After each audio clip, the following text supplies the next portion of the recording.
Hello friends, 730 days of war between Russia and Ukraine. A quick update from the war zone.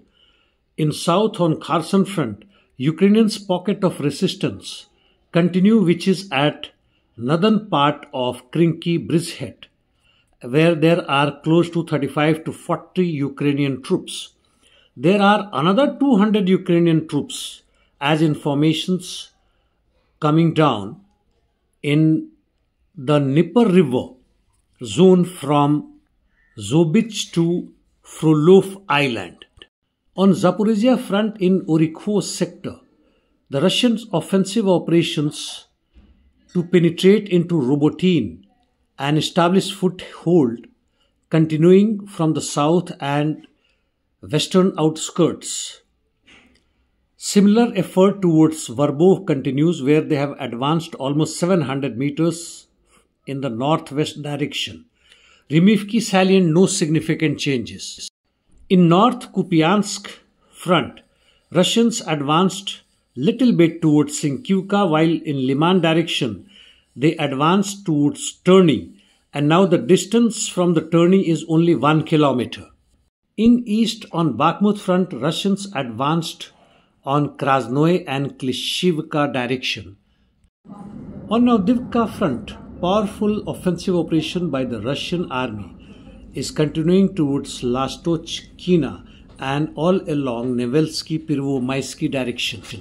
North of Avdiivka, battle continues towards Okeretin, Novobakhmutivka, but no major changes, and similar situation towards Stepoe. On Marinka front, Russians advanced and made a foothold on the southern outskirts of Krasnogorovka, which is north of Marinka, while in southern flank from Pobeda, which they had captured few days earlier, have made some advance towards south and west of it. Novomykhailivka further south, Russians made advanced on the eastern front almost by 100 meters and a small advance towards north.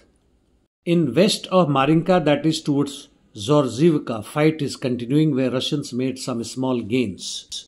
Now Russians are likely to eye for Kostiantynivka from north, that is from Krasnogorovka direction instead of Novomykhailivka. In north Soledar-Sivers direction, Russians made fresh offensive operation at Bilogorivka after retreating from outskirts at eastern side. Heavy interdiction mission continuing from both the sides.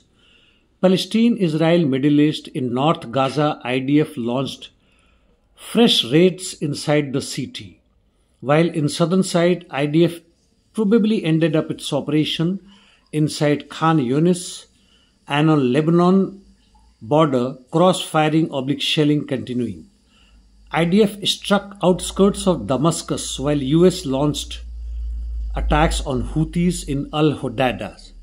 Protest farmers' movements continuing quite heavily by the Polish farmers, and they have made roadblocks at 208 places. Union of Polish Hunters too have joined the patrol. Massive farmers' protests have started in Spain, and in addition to whatever happening in Germany, France, and of course in India.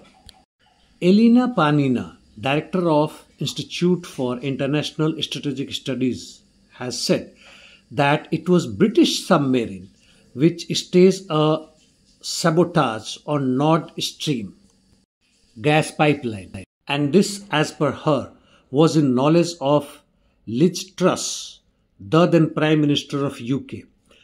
Before this incident took place, UK Defence Minister visited naval base in Scotland. He inspected HMS Ambush, which returned to port a week after attack in Nord Stream. Probably action was sanctioned even by Biden administration, which earlier he had said, so there will be no more Nord Stream 2. We will put an end to this. And the Prime Minister of UK, Liz Truss, who was as a prime minister only for 15 days, seems to have been installed and removed for this particular task. Business and only business, that is profit and more profit, is behind all these sabotages, subversive actions, war and terrorism. And of course, the people are the worst sufferers and gainers are people's enemy in power, irrespective of which country they belong to. It doesn't make much difference. Well, that brings an end to my today's talk, friends. See you tomorrow. Thanks.